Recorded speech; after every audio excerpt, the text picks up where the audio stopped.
Hey, Elliott here from Bow River Troutfitters, and today, it's a nice late March day.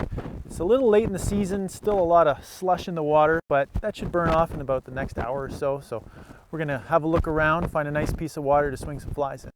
So the type of water we're looking for today is fairly slow, but not so slow that our flies are gonna stall out on us. We don't wanna have to strip them or mend them inside to keep them moving. We're gonna want a little bit of depth, but we just generally want a broad seam with an even current. I'm going to start early today with some smaller flies, but hopefully as the water warms and the fish get a little bit more active, we'll be able to move to larger flies and patterns and get a few fish to chase maybe.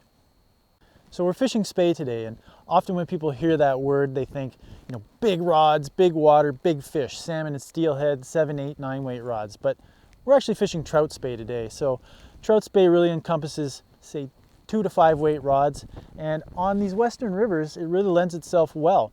What we're able to do is take the equipment, scale it down to the size of trout, and that way when we hook one of these fish we get a lot of enjoyment out of it. So while we are fishing trout spey today, and I have my 11-foot 4-weight here, I'd like to make a distinction between spey and switch.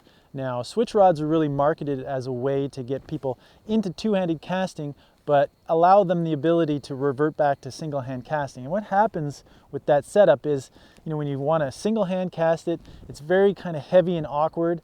And when you want a two-hand cast with it, it's never really set up quite right. But the trout speys nowadays, well, these rods are very, very specialized at casting two-handed. They do it very well, and they're super light and a lot of fun to fish for trout.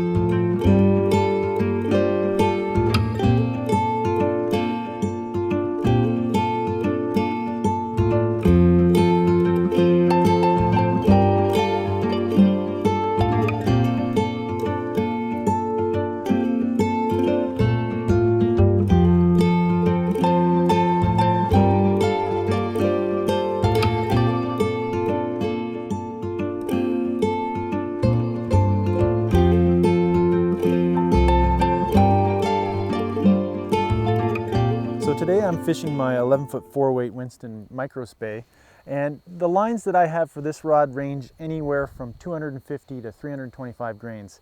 Today I'm casting a line in that upper range of that grain range, and when we talk about these rods, often we talk about the grain range of a rod. It just refers to the mass of the line that it's meant to cast.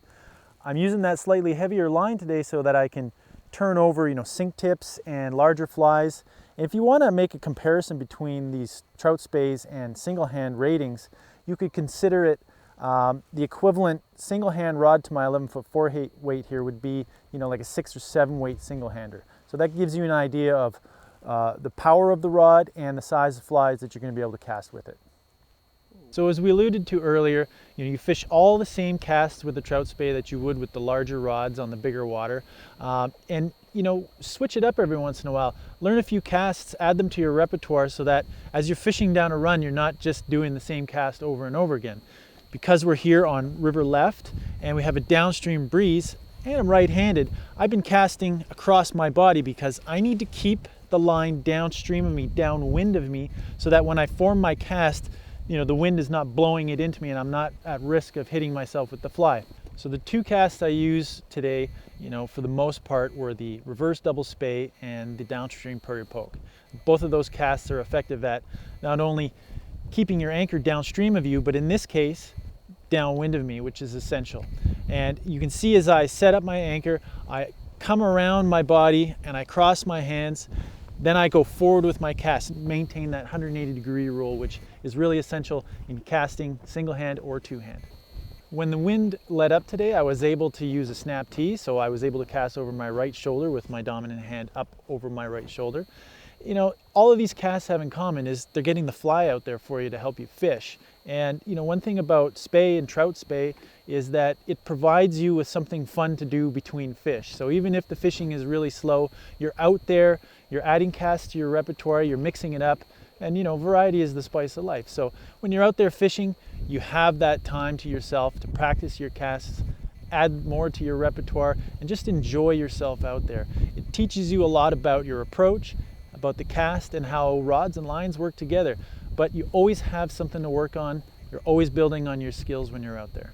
Thanks for joining us today. We had a great time out on the water. I encourage you to try a Trout Spey. Pick one up someday, give it a try, especially if you like streamer fishing. It's a real easy way to get those flies out further than you would with a single hand rod, and it's pretty low impact.